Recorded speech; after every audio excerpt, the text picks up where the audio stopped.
Good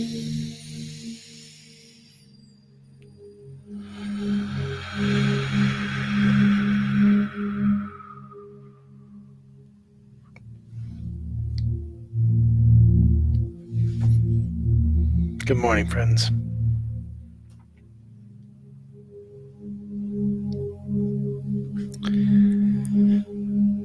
Well, we are here once again in evacuation mode. So I am broadcasting actually live from the new Journey Home meditation and Journey Home support services space that we have been working on for the last month, getting it prepared for public opening, but it looks like that may be delayed just a little bit.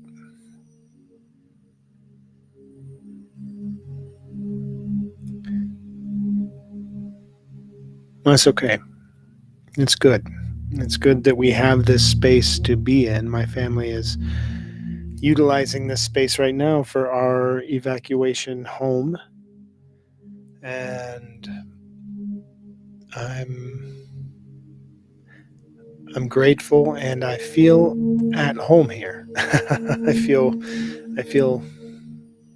safe and held and relaxed, and it's really nice to be able to have the altar put up and have the ability to prepare some food and have a nice space to rest.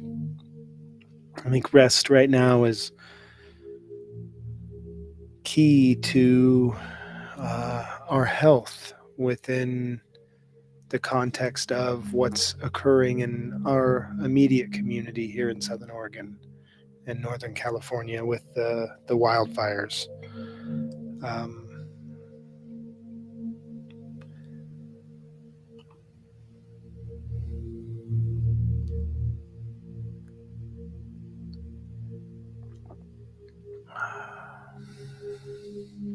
The rest is one of the key pillars to health, right? You need hydration, you need rest, you need food, shelter, but you also need time to tend to yourself. So that would be tenderness, to be the tender. The way these words work together is so wonderful. And when I find tenderness, the quality of being the tender to something,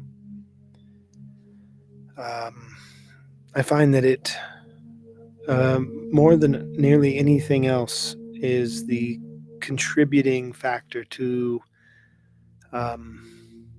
recuperation, right?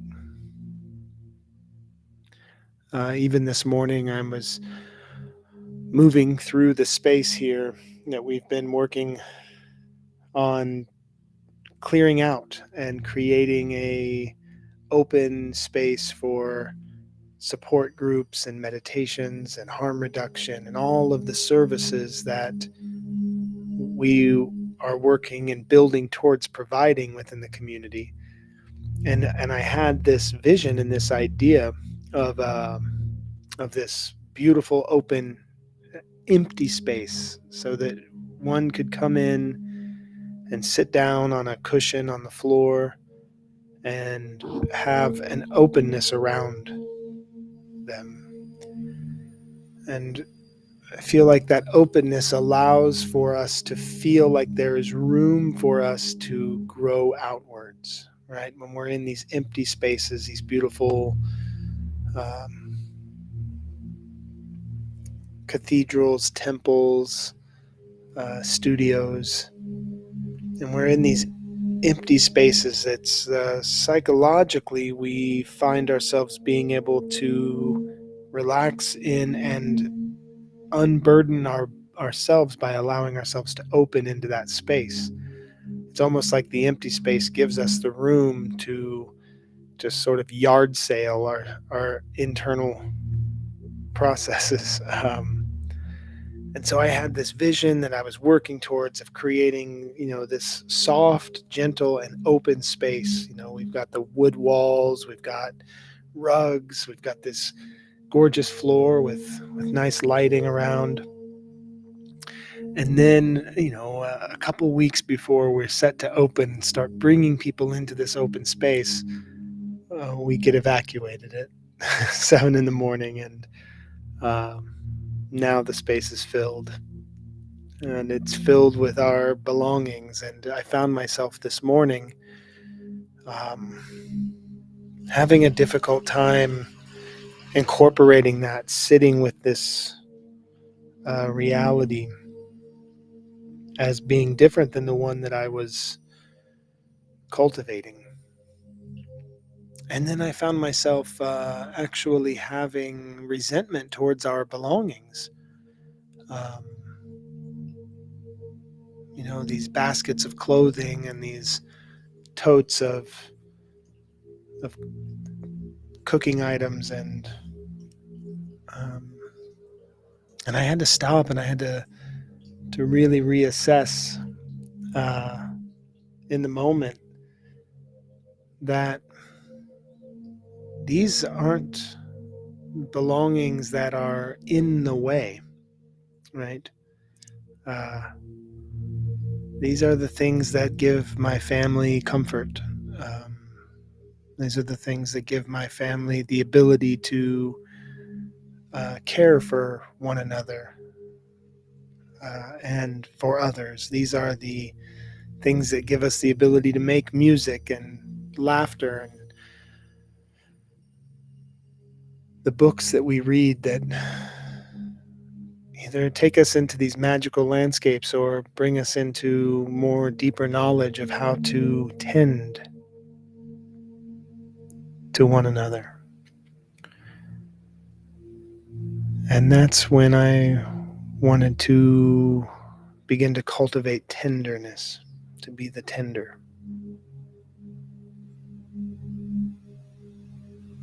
So I'm sitting here now with you in this space of openness, even when it's filled with stuff.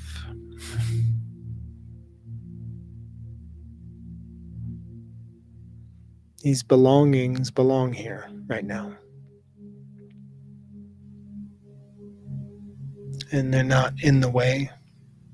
They're part of the way. And it's like that with these emotional belongings as well. All these feelings and anxieties that come up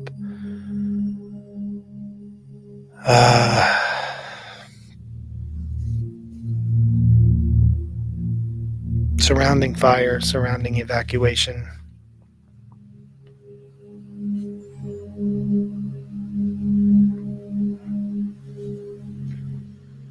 These are belongings that belong. They're not in the way, they just need to be tended to. They just need tenderness.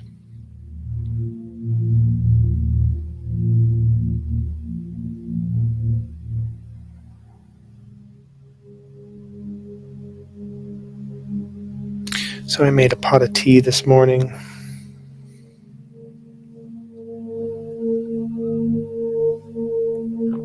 And even as I sip cold tea, I get the taste through the tea of the leaves that sat in the sun, and somehow I can transmute that cold tea into a warming,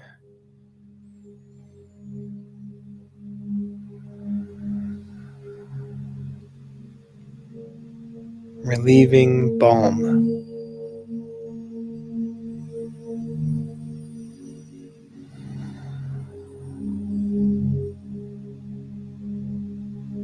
And it's those small comforts that we find that don't eradicate the other difficult or challenging emotions that arise when we're triggered, right? We're not replacing emotions, we're not replacing feelings in our body. Um,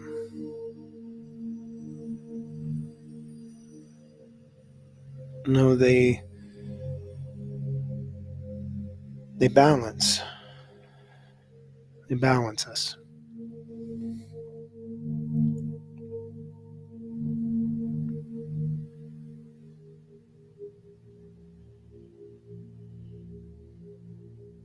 You don't take the good over the bad or the easy over the difficult. You create space for them both because you know that from difficult things can come really amazing experiences and growth. And from easy things can come the rest and relaxation that you need. So finding that balance in these difficult, challenging times to get those small spaces of rest, that sipping a cup of delicious tea that you love, or sitting down, closing your eyes, and just being in your body for a moment.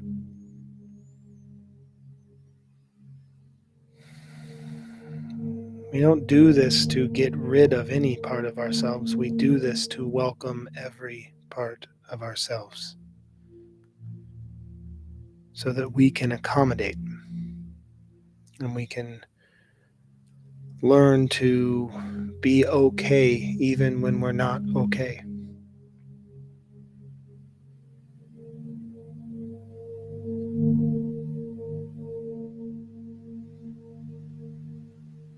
Because there's no reason anybody ever should have told you that you don't have to feel pain or that you don't have to have struggle in life, because for whatever reason you have pain, you have struggle.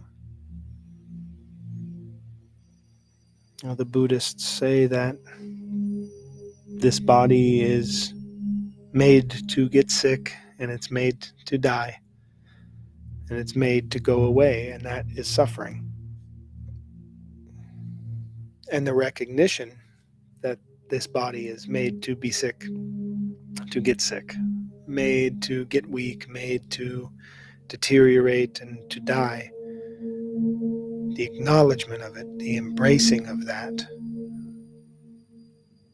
the full acceptance of it, is the pathway to the end of suffering.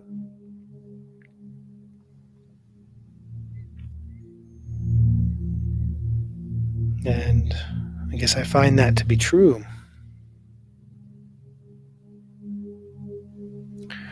That when I find myself experiencing pain and difficulty and challenges from past trauma or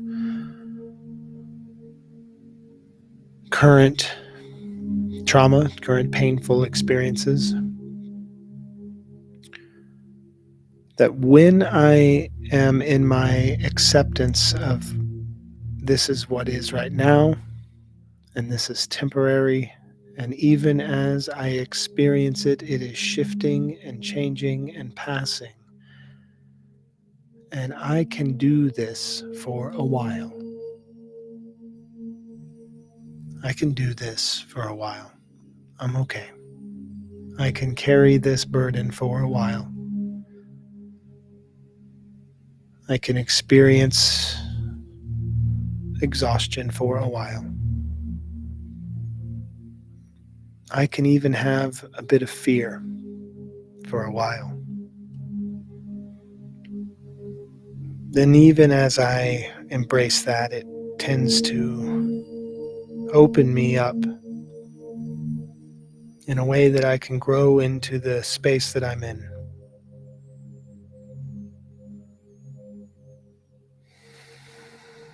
And I don't need to use the coping mechanisms that I thought I needed, the things that when I did not know that I could handle discomfort for a while or pain for a while, and the things that I learned to do when I did not know that this too shall pass and that everything is changing, then I don't need to use those coping mechanisms any longer, those survival tactics. One thing that I've learned about my survival tactics to deal with and cope with pain that I've learned that are toxic or that are unhelpful are things like blame. I'm not as concerned with who is to blame. I'm not as concerned with the grand conspiracies of who started fires or why we're being evacuated, possibly prematurely, or any of the blame game that goes around of who is doing what to whom. It's not as helpful to me. It used to be. I used to find that helpful um, because I didn't know that the pain was temporary. So I needed to do whatever I could do to get rid of that pain as quickly as possible. Because I was taught from a very young age that pain is not okay. That when you're in pain and you share that with others, they don't like to hear about that. That's what I learned in so many different lessons. And so you find ways to get rid of that pain. Blaming someone, finding someone who you can direct your anger to is a way that we think we've learned how to get rid of our pain. If I can outwardly direct anger at a thing, a person, an institution, then I don't have to take responsibility for my own pain. And taking responsibility is not the same thing as taking accountability. Maybe there is some external reason, and that's something that we can deal with when it's time to hold people accountable. But when we're just talking about how we handle our own experience of pain, responsibility means that I have to be able to show up for my own response. And to do that, I want to be tender because I want to be a tender. I want to tend to that. And understanding that my anger is the voice of pain, it's not the pain itself. Then I can go beyond that voice and get to the root of pain, like an old friend. And I can sit with it. I can say, it's okay that you have this pain on you right now. That's okay. It's okay that you have this fear on you right now. That's okay. It's okay that you're experiencing some anxiety right now. That's okay. That pain, that fear, that anxiety, they don't need to be voiced as anger, as rage. They just need to be felt for a little bit, just a little bit.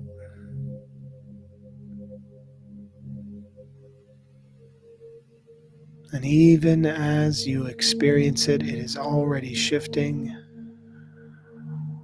and it is passing.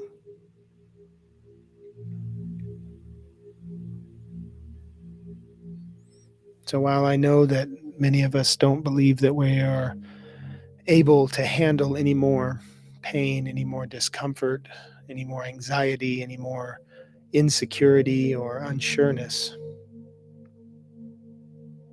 I'm here to say that we're okay. You can do this just for a little bit. You don't have to do this forever. It's just a little bit. And I'll sit with you in my pain and in my discomfort and in my anxiety. I'll sit here as well.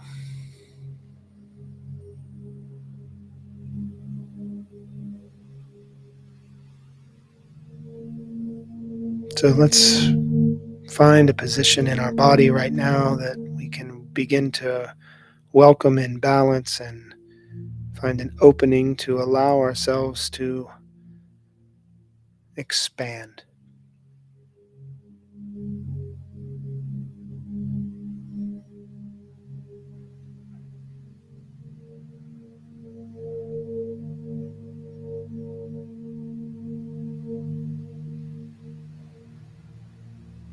You may be seated in any number of ways on a cushion or a mat with your legs crossed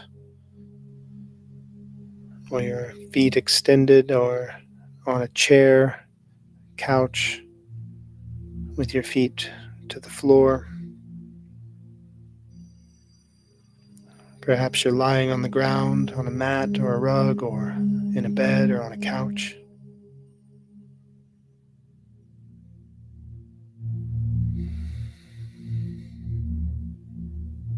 Wherever you are, just recognize that what you're feeling is okay. It may not be preferred, and it may be uncomfortable.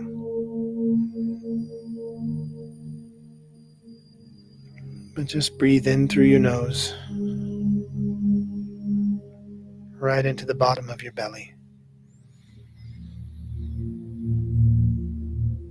and release.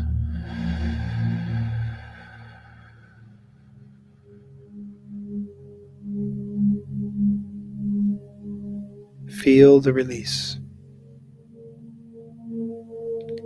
And when you're ready, breathe in again through the nose to the bottom of the belly.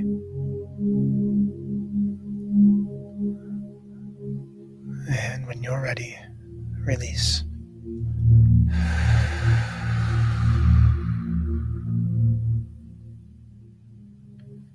Soften your front muscles, your abdominals, your ribs.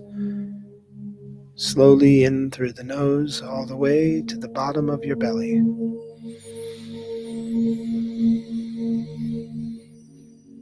Hold.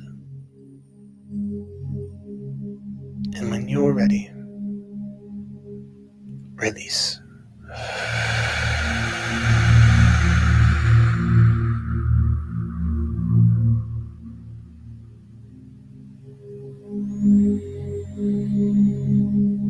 I allow my eyes to close so that I can focus inward into my body.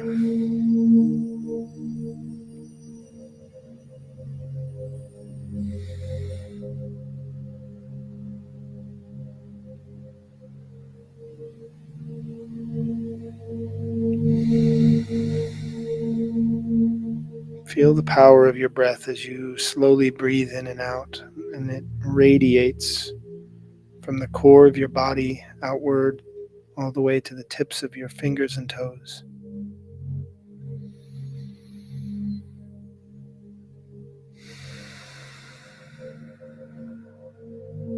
Feel that in the back of your neck, the top of your head.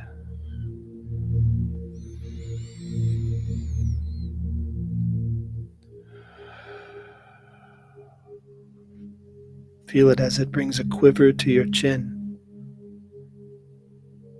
As you relax your forehead, your eyebrows,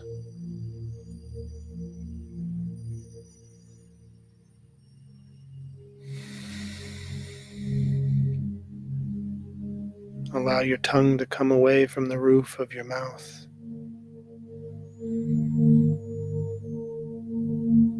Breathe.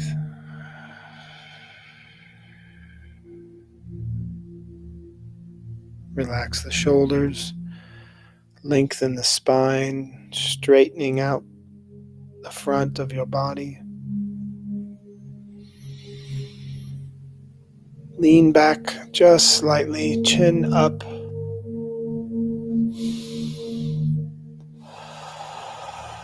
Feel the stretch in your ribs and in your belly.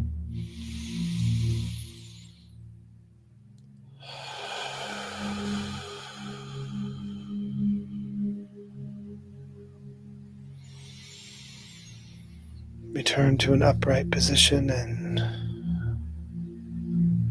allow yourself to breathe naturally.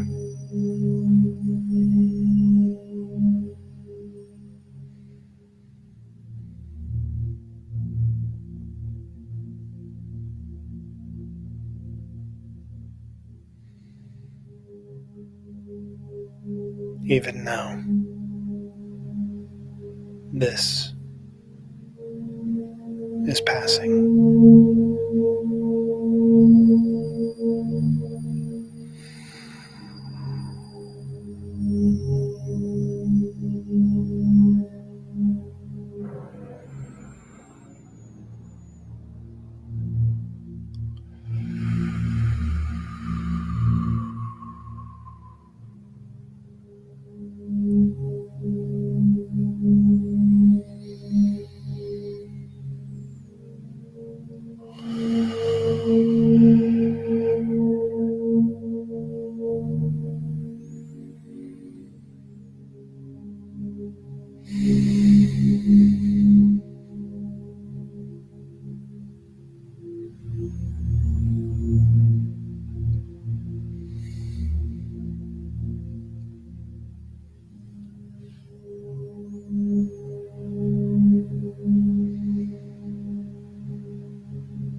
Okay.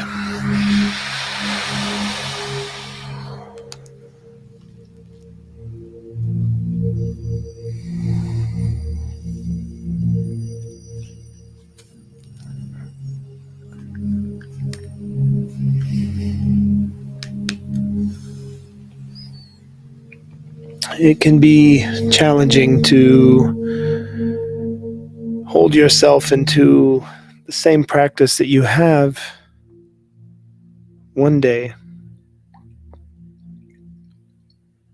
on another day.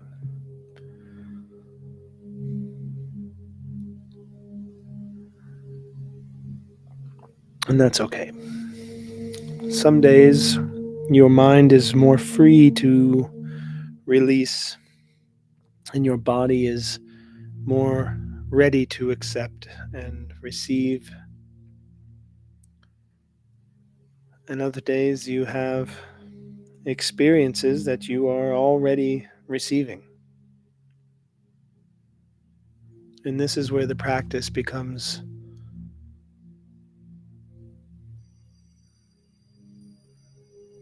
difficult and so vital. So vital.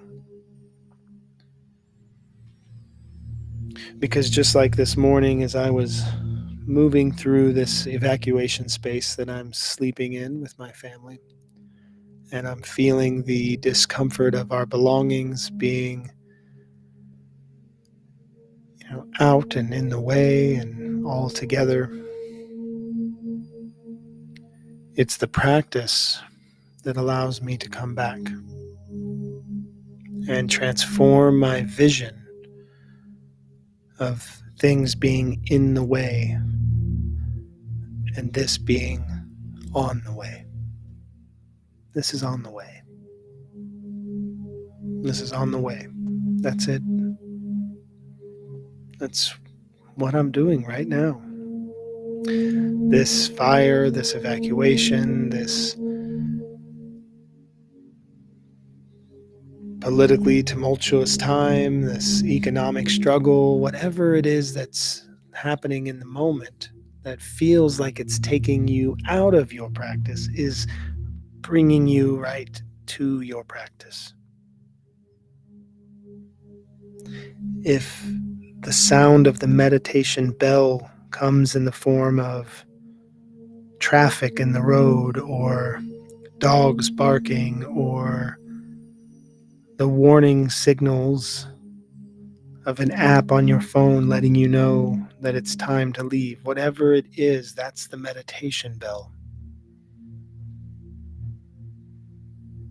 And that doesn't mean you have to immediately drop to the floor into lotus position and start chanting a mantra. Of course, you can, but the practice is not just the action.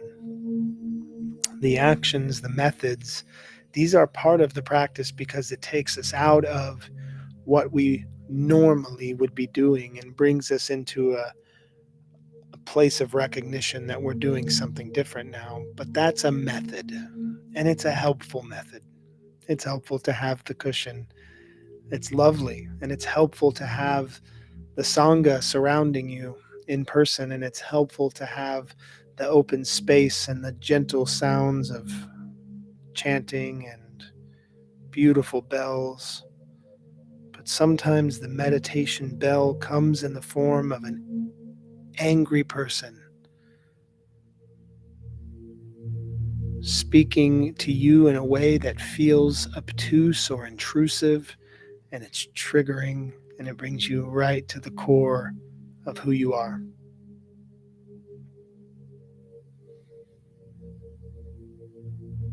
And who you are is not always who you think you are. But it brings you to that space, that vulnerability, that opportunity to meet a part of yourself that maybe you have hidden away. And there's the meditation bell. Bing. And there you are. With an opportunity to meet yourself through this person or that person or this event, this fire, or this new set of laws, or this political candidate, whatever it is. There's the meditation bell as it brings you into your practice. And the practice is, I am of the nature to get sick, and I am of the nature to die. And just as I am of this nature, so is all things.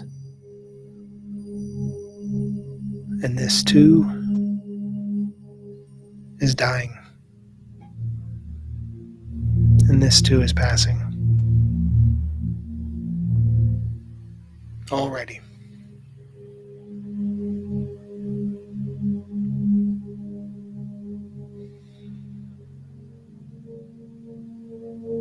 That's the practice.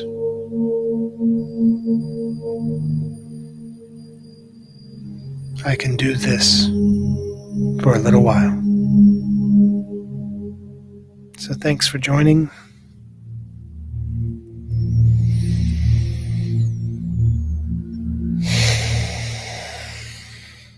On the journey home today. We are now able to multicast.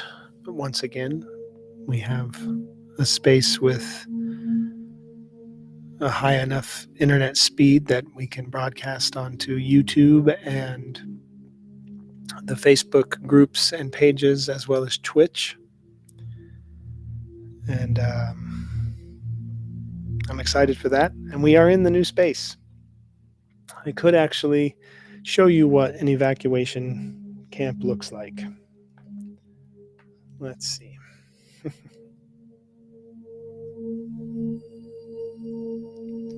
So there's what it looks like when all of your family's belongings are pulled out. But as you can see, it's in this amazing space that we've been building, working towards creating Journey Home's new space.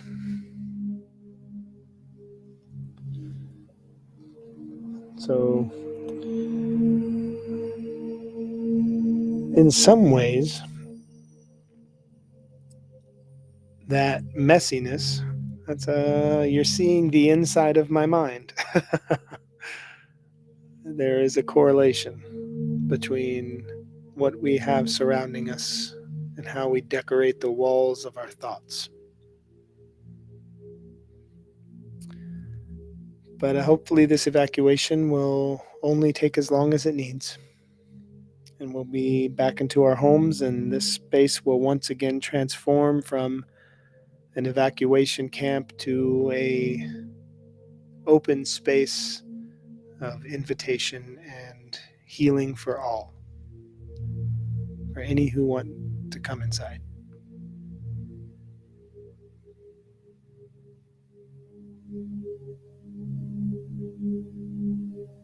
So I'm grateful today. Thanks, friends.